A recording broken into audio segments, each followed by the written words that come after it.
Welcome back, Travel Bugs! So today we're actually driving from Cam Ranh to Nha Trang, which is about 45 minutes to an hour, stopping for just a few minutes to visit a family friend, and then driving all the way to Dalat. We're going to see all the views if you're curious as to what it looks like in Vietnam from driving from place to place. Most people actually fly from this, so we're kind of giving you a different view a lot of locals do, or kind of bigger tour buses. So we start off our morning in Cam Ranh, where we stayed 2 days at this luxury resort at the Wyndham Garden Oceanside Villa.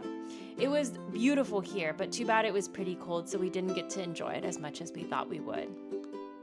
So Cam Ranh is known for its strategic deepwater port and growing tourism. It's actually right next to the airport that you would fly into if you're going to Nha Trang. The tourism community is still just a drop in the bucket if you're comparing it to Nha Trang, which is even smaller than Da Nang. So the drive from Cam Ranh to Nha Trang covers approximately 30 kilometers or 18.5 miles, and it takes about 30 to 45 minutes by car. Since we had a big bus, it took a little bit longer, I think upwards of an hour. So the route from Cam Ranh to Nha Trang is completely coastal, so you have beautiful views of Vietnam's pristine coastline and waters. There's a lot of places that you can actually stop to catch the view, maybe even check out some of the beaches, but we didn't have a lot of time. So I would say that if you are making this drive, plan ahead so that you have enough time to do a few stops. Just something to be aware of is the road is pretty windy, so you want to make sure that you drive slow, and you're going to be a little bit motion sick if you do happen to be prone to motion sickness.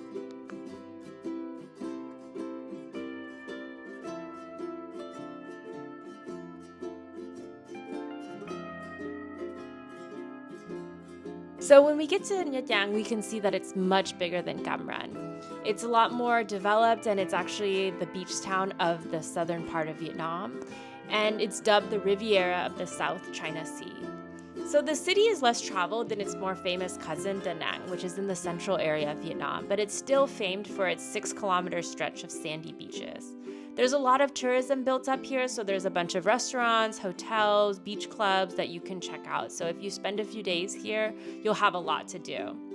We saw a lot of Korean tourists here, along with at Cam Ranh and Da Nang, and it seems like they're escaping the cold winters in South Korea. So there's a lot of different people that do come here for tourism.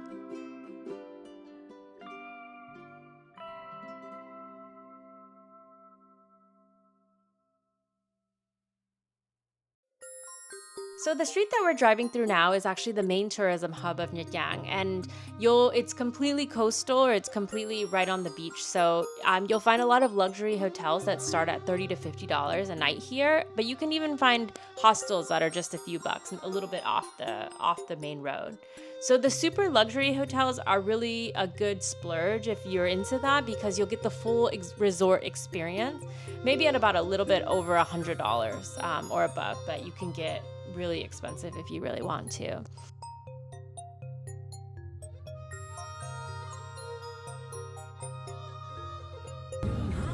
This is Opera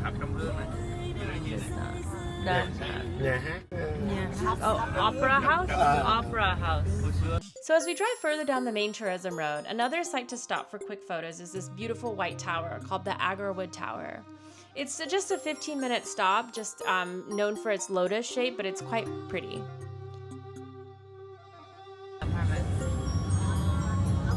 Look at that island. So cute. Oh, wow, look at that. Look, they're racing.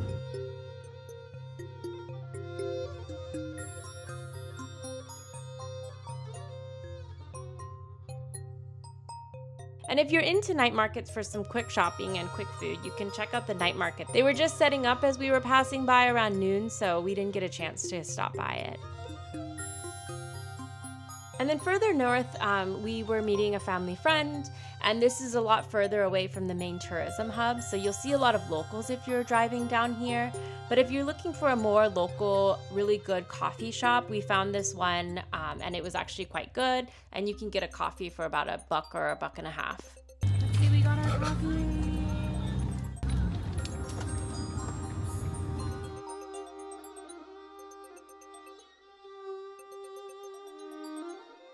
So a few of the cool things to see in Nha Trang include the Po Nagar Towers, which we're passing by right now, and it's only about 15 minutes from the main tourism road. This is a Hindu temple that dates back to between the 7th and 12th century. Another cool thing is the Long Sun Pagoda, which is a pagoda that offers panoramic views of the city and has this beautiful towering white Buddha statue. And then also the Nha Trang Cathedral is really beautiful. It's an impressive Gothic style structure that was built during the French colonial era that has these beautiful glass stained windows.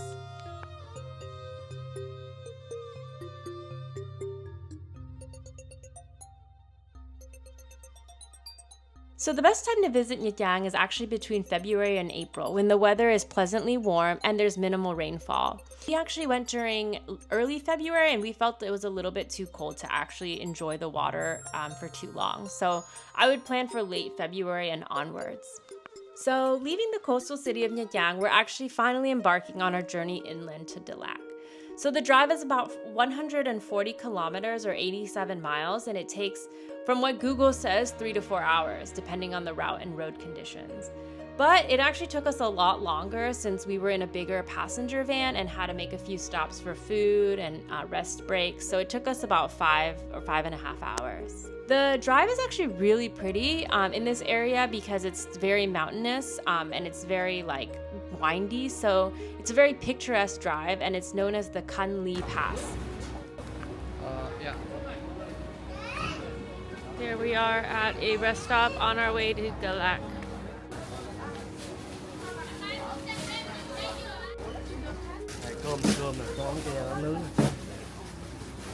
Oh, that's rice. That's rice.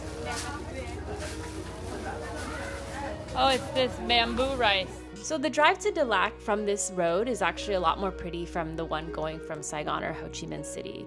It's known as the picturesque Kan Li Pass, also known as the Hong Yao Pass, and it offers breathtaking views of the lush valleys and cascading waterfalls. Unfortunately, since we had a different number of people with us, we couldn't make many pit stops with the big van, but you can absolutely see how stunning it is in the car. The vistas and the drops are crazy, so if you're able to stop safely, I would definitely recommend planning some stops for this drive.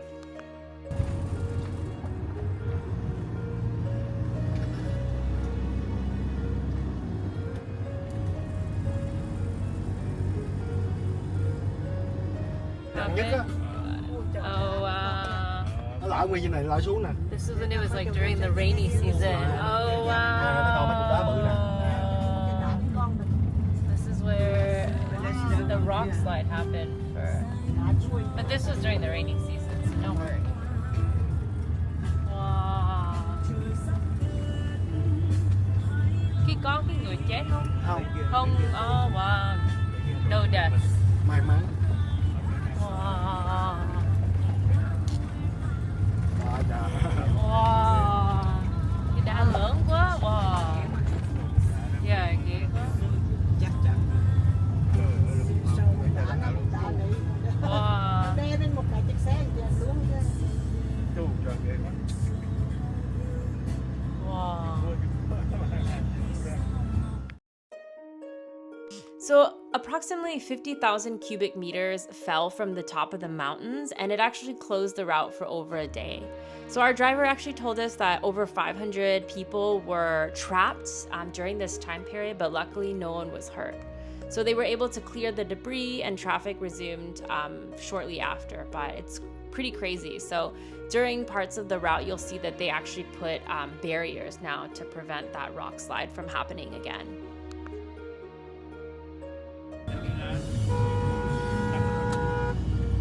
Oh, he's biking. Oh, waterfall. Right here to the right.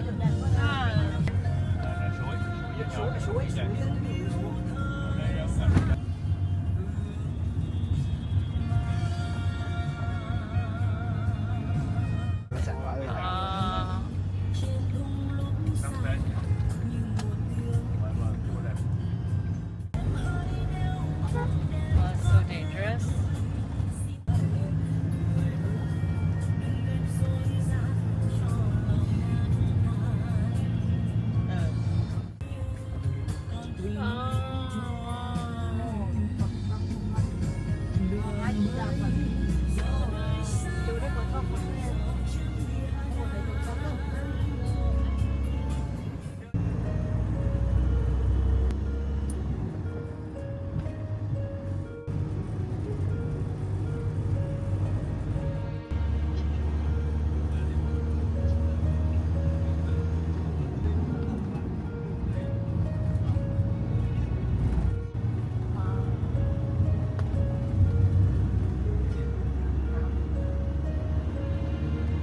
So after the last restaurant that we had stopped at, the next pit stop that we saw was about an hour and a half left to Dalat. We didn't actually go in, but it looks like there's a beautiful view from this tea place, and it's called Tea Point 2 with the address listed below.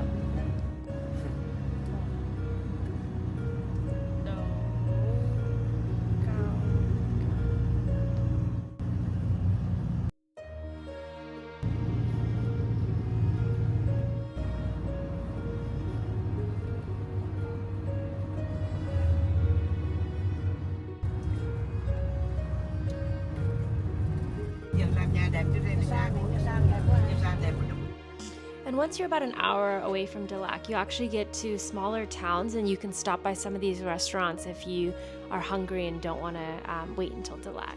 They also maybe offer a little bit more of the rural life, and so you can get more of an authentic smaller town experience.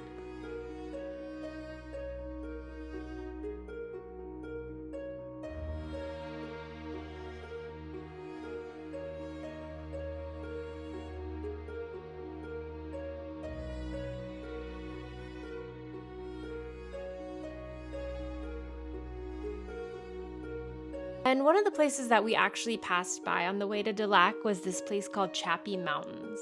From looking it up a little bit later, it looks like it's a coffee bean farmery, and you can kind of see how their process is in growing and roasting, but it's also a homestay option. So they offer a few bungalows that look like at a pretty reasonable price. So if you wanted to kind of stay out a little bit further than Dalat, or maybe for a night or two, this could be a good option to look into.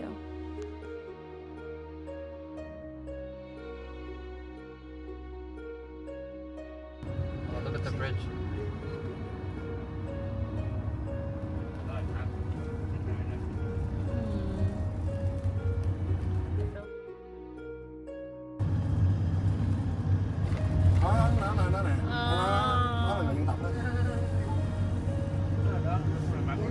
You can take a picture. Yeah, I got them on film, yeah.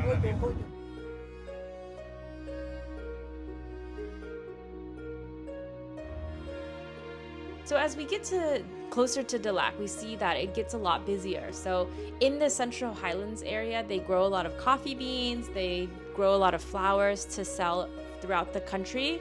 So you'll actually see a lot of these white greenhouse-like type structures.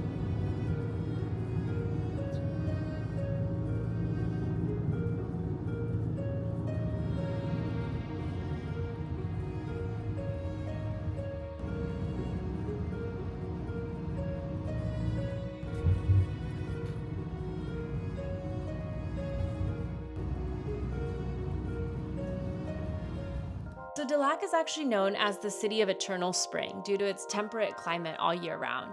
It's situated at an elevation of 1,500 meters in the Central Highlands, and it offers like one of the only cool places that you can escape from Vietnam's typically tropical weather.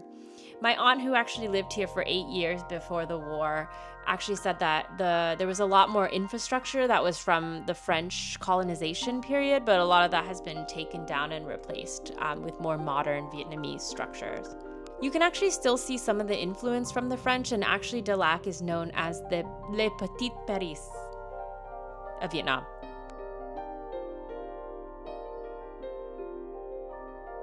So the city has a population of about 400,000 residents, and they actually just put in their first traffic light. So you see that in this video, and our driver told us this was the first in the city that they just installed earlier this year.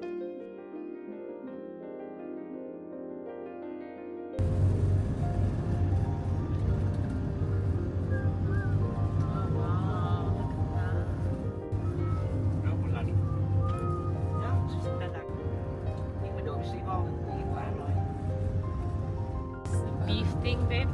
What beef thing? I sent it to you, babe. This one. Wow. The city is known for its colonial architecture, pine forests, and vibrant flower gardens. So if you're coming here, you can kind of look forward to a lot of nature things to do.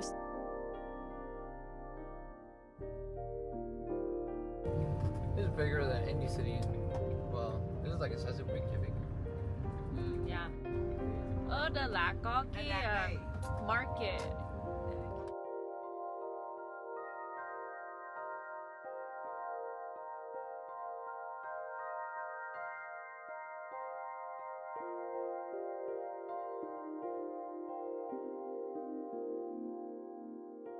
Some of the key attractions include the Swan Huang Lake, which is right in the middle of the city next to the night market. You can go on leisurely walks here. You can even do one of those swan boat pedaling things across the lake. We went to Datanla waterfall, which is really cool. It's a small waterfall, but you can do an alpine coaster ride or zip lining there. So it's really adventurous and it's not too crazy. So it's good for all ages. You can go to the Lin Phuoc Pagoda, which is a Buddhist temple adorned with really beautiful mosaics. And then there's actually a dragon made out of a bajillion beer bottles. So this is really cool, and we'll post this in a different video if you want to see the things to do and eat in Dalat. So look forward to that. And then you can check out the Dalat flower garden. Since they grow a lot of flowers in this region, the city itself is just very vibrant. We didn't get a chance to do this since some of the group we went with were a little bit older, but you can actually do a lot of outdoor activities. You can do some longer treks in the mountains of Dalat. You can also do mountain biking, and then you can also do canyoning to rappel down waterfalls. Bit wet. I was going to say either pick this one or the other place. Whatever you want. I believe in you.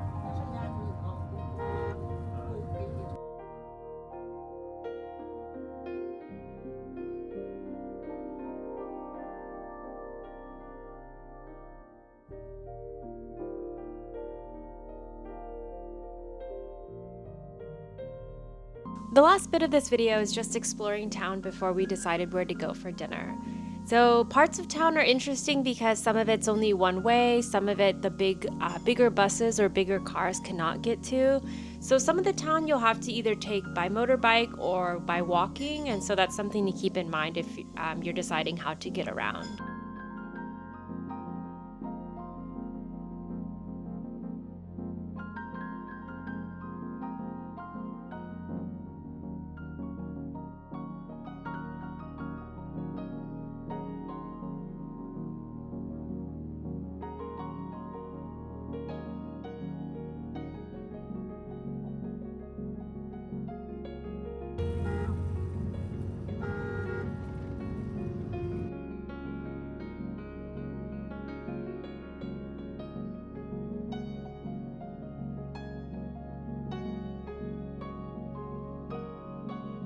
The place that we ended up going to was called Dalat Pho, which we attached the address below. It was really good, and everything we had was quite good. It looks like they do food tours here, so we felt like it was pretty safe.